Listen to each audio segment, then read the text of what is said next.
Well, the Bible says that in the last days knowledge will increase. I mean, you got technical knowledge increasing, that's for sure. Technology, biomedicine, space, everything. Spiritual awareness, solstice, all of it. It's all part of the picture.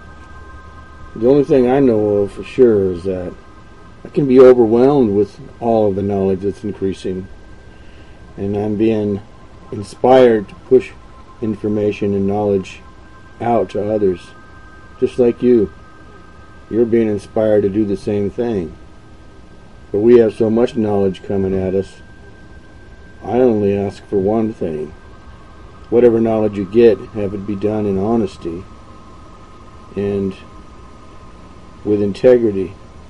Because for every piece of good knowledge you get, something that will help humanity to get through this, you get 9 imitations.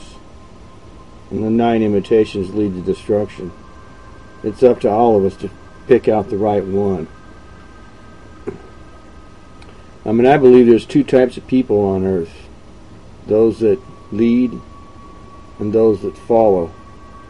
And if you don't fit into that description, one of those 2 descriptions, you're a Christian. You may not even know it.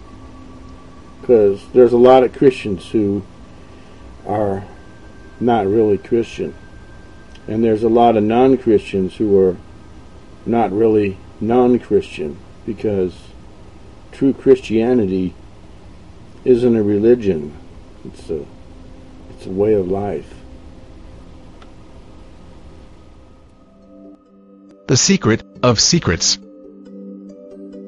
The just announced Nobel Prizes for both chemistry and physics have gone to research related to the carbon atom. The Nobel Prize for Chemistry went to 3 scientists for developing a toolkit to manipulate carbon atoms, while the Physics Prize has gone to 2 Russian-born physicists for their study on the remarkable properties of graphene, an ultra-thin form of carbon. While announcing the Nobel Prize for Physics, the Royal Swedish Academy of Sciences stated, "Carbon, the basis of all known life on Earth, has surprised us once again." They do not realize how loaded their statement is. For what we have seen in graphene is only a small glimpse of the wonders the carbon is capable of, especially what awaits us in the very near future. Before we reveal the form of carbon that is going to change every aspect of our lives, so completely and so drastically, let us bring to your attention a few other related occurrences that have been making the news in the past weeks. Recently there was a flurry of concern in the scientific circles regarding the discovery of the sun's influence on the decay of radioactive elements on Earth.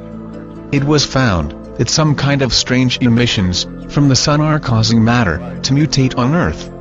Its influence on the decay rates of elements like carbon-14 has been especially worrisome and unexpected. Carbon, as previously stated, is the basic building block of life, as we know it. And carbon-12 is the most abundant form of carbon, accounting for about 99% of all known forms of carbon. It is the isotope of carbon that consists of 6 protons, 6 electrons and 6 neutrons. 6, 6, 6.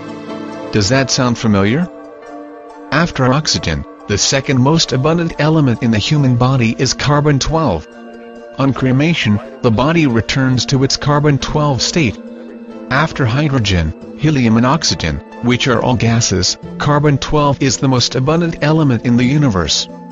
Carbon-12 is also one of the 5 elements that make up the human DNA. Thus carbon-12 is indeed the most crucial element as far as life as we know today is concerned. This is probably what the writer of the Revelation meant when he said that 666 was the number of man, or number of the beast. It is the number of carbon-12, which is the basis of man's physical body, which ties him to the physical universe. This is especially significant when we understand what transmutation awaits this carbon-12, which will bestow man such superhuman powers that will make every technological advancement till date completely redundant. Every secret has a time to reveal, a time to celebrate. It is now time to reveal the secret of all secrets. the secret of alchemy, the secret of the philosopher's stone, that which transmutes, in a symbolic sense, lead to gold, the secret of the elixir of life, the secret of amritha, or ambrosia, the nectar of immortality, the secret of something we shall label Ascentium, since its primary function is to aid the coming ascension, to form a portal into the higher dimension, the secret of carbon-7. Carbon-7 is the hitherto undiscovered isotope of carbon, which has 6 electrons, 6 protons and only 1 neutron. It is the material equivalent of the Kundalini system as well as Metatron's cube. Like iron has the ability of sustaining a magnetic field around it, carbon-7 has the uncanny ability to carry hyperdimensional fields, such as fields of thought, around it. Thus it can amplify thought and other hyperdimensional fields, just as the iron and copper in a transformer can amplify magnetic fields. Naturally, it is formed in the brains of spiritual adepts, when they have out-of-body experiences, or perform other supernatural phenomena, such as bilocation, or materialization etc. During such time the glow, or halo, that is formed around the heads of these highly evolved beings, is actually due to the excess neutrons produced when carbon-12 transmutes to carbon-7 inside their brains. However, this carbon-7 quickly decays to other stabler forms of matter. Hence it is almost impossible to detect carbon-7 directly in the human body. History and religion has offered us many clues as to the identity of this most wondrous material, through cryptic notations, symbols, and enigmatic texts. But it had to veil it in the most puzzling language and symbols, since this knowledge, in the wrong hands, could mean the destruction of this planet. Such is its power. In that case, you may ask, why we are revealing it now, since the same risks are still prevalent. There are 2 main reasons for this revelation, at this point of time. 1. We are now at the very threshold of the most significant shift humanity has ever experienced. It is the time for all secrets to be revealed. We have been holding on to this secret for a long time. And nature has spoken, through signs, that the time for this secret too has come too. Although the atomic structure and the properties of this wondrous material are revealed here, it is extremely difficult to synthesize carbon-7 in a laboratory, other than inexpensive particle accelerators. In the Kundalini system, this 661 configuration is represented by the male and female counterparts of the 6 lower chakras, and the 7th chakra, which is the neutral Sahasrara. In Judaism, Metatron, who is considered to be God's mediator with man, is often represented by a cube formed by 13 circles, comprising of 1 central circle, surrounded by 6 inner and 6 outer circles. In Christianity, Da Vinci's famous Last Supper, that depicted a moment before Christ's crucifixion, and subsequent resurrection, and ascension, is a symbolic representation of the 661 configuration, where 6 apostles are on either side of Jesus Christ. It is interesting to note that both Kundalini, Metatron, and Christ are vehicles of ascension, albeit in different spiritual systems. This knowledge is known to advanced civilizations beyond our planet, who have been watching over us for millennia. The release of this information, at this point of time, is also meant to accelerate disclosure. This knowledge, with the power to amplify one's mind, will make all technological progress and economic systems completely redundant, since in the age of manifestation and abundance that awaits us post-2012, technology and money will have no meaning. In the period post-disclosure, the conditioning of man will take place, during which time the collective mind of man will undergo a quantum shift to expansiveness. A critical mass of humanity will cross over from an egocentric, material life to an egoless, love-filled, and spiritual life. The sun's activity during this time will ramp up. The final transmutation that will be affected by the sun will be the transmutation of the carbon-12 in human DNA into carbon-7. This will empower man to survive the final double cataclysm of the super flare pole shift and migrate to the higher dimensional new Earth. This is a timeline that we must realize.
People of the world, we stand at a unique time in our history. The rise of the internet and computer technology have contributed to an unparalleled rate of prosperity for the first world. We have created for ourselves an empire, unlike any other. A global network of constant trade and communication, a new age of technological advancement. We have come a long way from our humble roots in the Industrial Revolution, and the days of manifest destiny. We are now pioneers on new digital frontiers, expanding our domain from the quantum world to the far reaches of space. And yet, the empire faces a crisis, a global recession, growing poverty, rampant violence, corruption in politics, and threats to personal freedom. As it was before in other times of crisis, the old stories have begun to repeat themselves. The half-truths, this time repeated nightly on cable news, and echoed through a series of tubes onto the internet. The empire is strong, change is unwise, business as usual is the answer. In times of uncertainty there are those who seek to add to the confusion, to prey on our insecurities and fears. Those who would seek to keep us divided for their own gain. The pervasive strategy takes many very convincing forms: liberals and conservatives, Christians and Muslims, black and white, saved and sinner. But something unexpected is happening. We have begun telling each other our own stories, sharing our lives, our hopes, our dreams, our demons. Every second, day in day out, into all hours of the night, the gritty details of life on this earth are streaming around the world. As we see the lives of others played out in our living rooms, we are beginning to understand the consequences of our actions and the error of the old ways. We are questioning the old assumptions that we are made to consume, not to create, that the world was made for our taking, that wars are inevitable, that poverty is unavoidable. As we learn more about our global community, a fundamental truth has been rediscovered: we are not so different as we may seem. Every human has strengths, weaknesses, and deep emotions. We crave love, laughter, fear being alone, and dream for a better life. You must create a better life. You cannot sit on the couch watching television, or playing video games, waiting for a revolution. You are the revolution. Every time you decide not to exercise your rights, every time you refuse to hear another viewpoint, every time you ignore the world around you, every time you spend $1 at a business that doesn't pay a fair wage, you are contributing to the oppression of the human body and the repression of the human mind. You have a choice to take the easy path, the familiar path, to walk willingly into your own submission. Or a choice: get up, to go outside and talk to your neighbor, to come together in new forums, to create lasting, meaningful change for the human race. This is our challenge. The revolution must take hold as a peaceful revolution. We must build our strength and unity through ideas, ingenuity and creativity. We must tear down the barriers that have existed to this day only because we allow them to. The revolution must be televised. We must utilize the tools we have and apply them with existing technology. Computers, cell phones, internet and media. This is the first step. This is the 21st century enlightenment. A global movement to create a new age of tolerance and understanding, empathy and respect.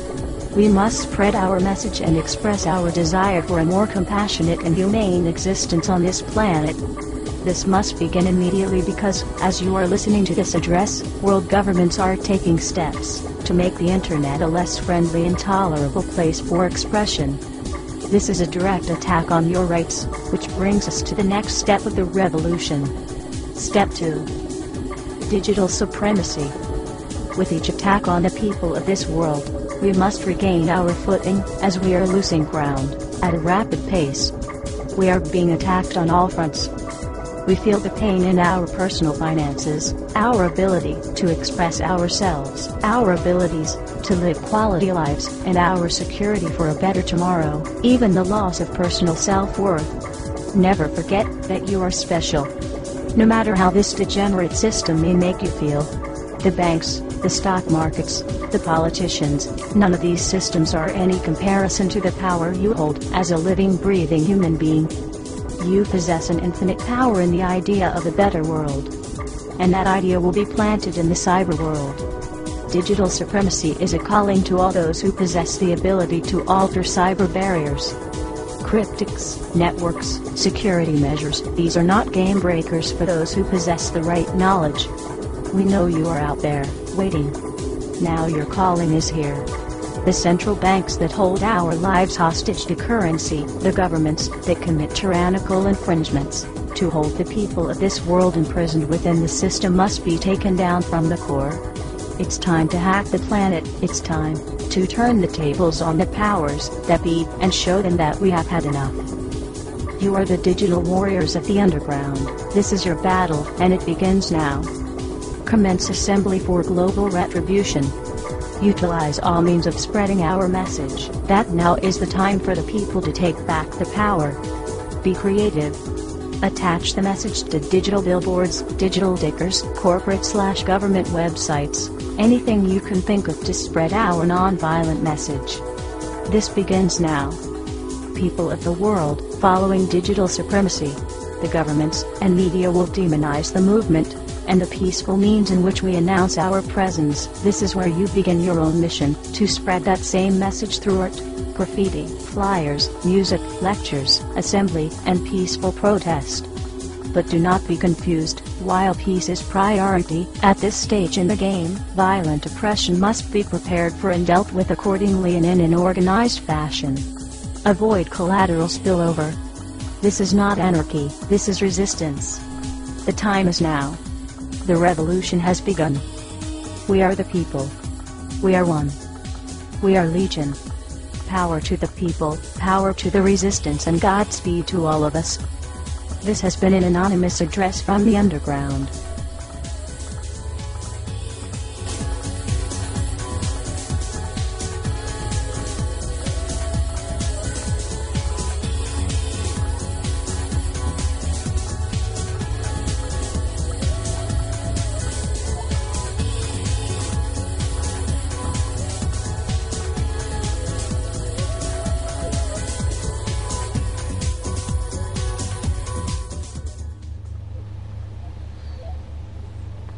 Their herdsmen ran away and reported it in the city and in the country. And all the people came to see what it was that had happened. They came to Jesus and observed a man who had been demon-possessed, sitting down, clothed, and in his right mind. And the very man who had had the legion. And they became afraid. Those who had seen it described to them how it had happened to the demon-possessed man, all about the swine, and they began to implore him to leave their region. As he was getting into the boat, Jesus, that is, the man who had been demon-possessed was imploring him that he might accompany him.